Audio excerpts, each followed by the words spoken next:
question regarding death, and somebody killed somebody, something happened, and always a reminder from all of our own history and Islamic history that the first notion is that death is good, that it's not bad. That the people of realities, they know that this life is but a test, and that the way and everything has to leave this world. So death is a good thing. Death is a great thing. But if you didn't die, there would be a form of torture, and you'd have to sit here forever. And what we want is to go towards the heavenly reality. So when we understand that death is good and death is anticipated and that we have to go, then they begin to teach that what type of death. To go with knowledge, to go with reality, and to go that you have achieved. Because to die without achieving, as if frozen, because there's no more to achieve if you're locked and didn't achieve what you needed to achieve. You don't have to be completely open, but there has to be a sense of some achievement in knowledge and in realities, because Allah says that if you are blind here, you will be blind there. Means if you didn't take the effort to open up your physicality and bring out the reality of your soul, what's going to happen for the hereafter? So it means achieve something in this world, this time. That's why this world was given to us to achieve, to come with all of its temptations, all of its allurements, to achieve something towards our heavenly reality. You achieve the higher reality of heavens by succeeding in this material world. So then the saints and pious people inheriting from the Prophets, they come to teach to us that death is good, but we want to go back. Now achieve something to prepare yourself for that death, and then the quality of how you die is important. To die based on belief, to die as a shaheed, as a martyr, that fighting and struggling in Allah's way, struggling against yourself in Allah's way can be the highest gift. And then many different realities from Allah's rahmah that Prophet even described that if you die in a sudden calamity, you're shaheed. A tornado, a storm, a flood, something suddenly happens to you, you're shaheed, a martyr. Well, that opens a whole different understanding in God's rahmah.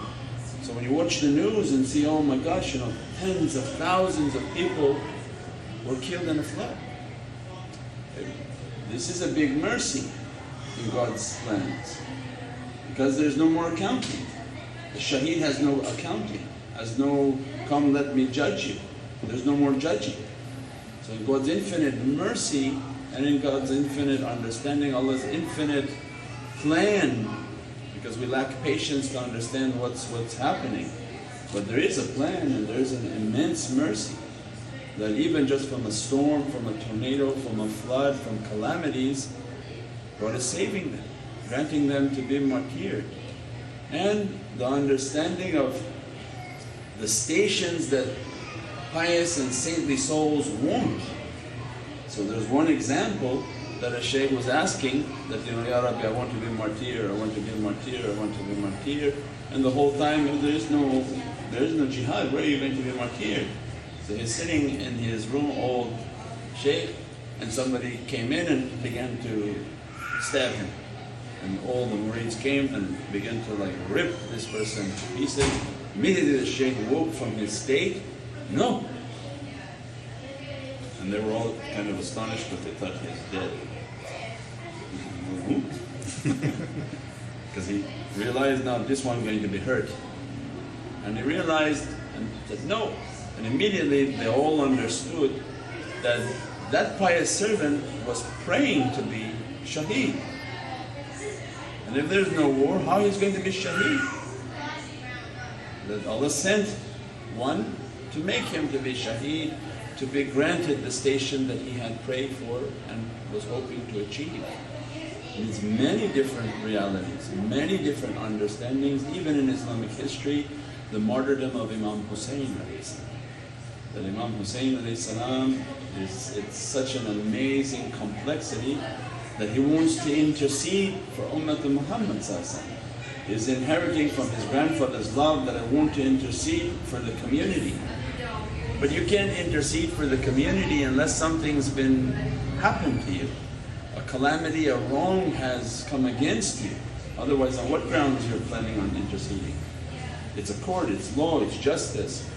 But on what grounds you're going to intercede? In Allah's hikmah and wisdom, Allah understood, Allah knows, and Imam Hussain understood it. That he put himself into the difficulty that Allah wanted him to be in, and that a great and unimaginable difficulty and calamity was put against him. And he was all big in Allah's presence. That these people did a tremendous wrong against you. You and 72 of your family and children. This is our own Islamic history. They killed the grandson and ripped him to pieces. On a battlefield, his children, all his young nephews, cousins, the entire bloodline practically, except for Imam Zain al-Abidin, and took the women and mistreated the women. All of that, Imam Hussain is a big saint. He knows that's going to happen. He knows he's putting himself into that. But for what reason? That unless this difficulty is put against you, you don't have a case to come and intercede. But if a difficulty is put against you and injustice has been done against you, you have now the right to punish. You have now a claim. And Allah calls him to His Divine Presence that they did a great injustice against you. What is it that you want? You want me to destroy them all? For generations I will destroy them. And if he's a saintly character, saintly soul, he's here as an inheritor of Prophet's rahmah. He says, no, why I want to destroy them? My grandfather has been sent as a mercy towards creation, and I'm asking, grant me intercession. Grant me to intercede for them.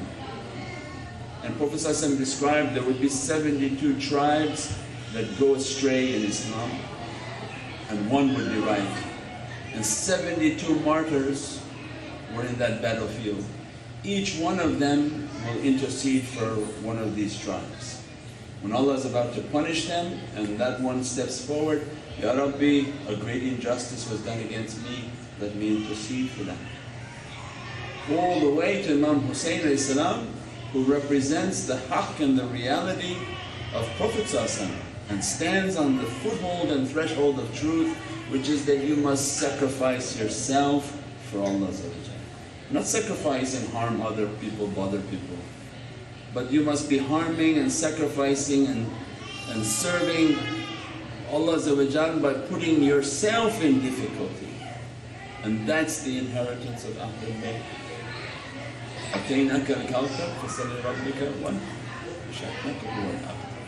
because they are the owners of the Kawthar and they are the example for us that they sacrifice. But for us there's an example in everything. So when people say that these people are fighting and in history they killed each other and in history this tribe killed that tribe, that not at the dunya level to look and seek out retribution and attack and hatred back, but think from the level of the souls there must be a tremendous wisdom on why that's happening and why that happened and who prayed for what station and what station was achieved for them. Even in the concept of prophecy, when a prophet is allowed battle, because there were other prophets who were not allowed battle, they were allowed only to distribute the message or propagate an existing message. If they were allowed into battle, then you must understand, we must understand that even the sword of Prophet was an intercession, not a punishment.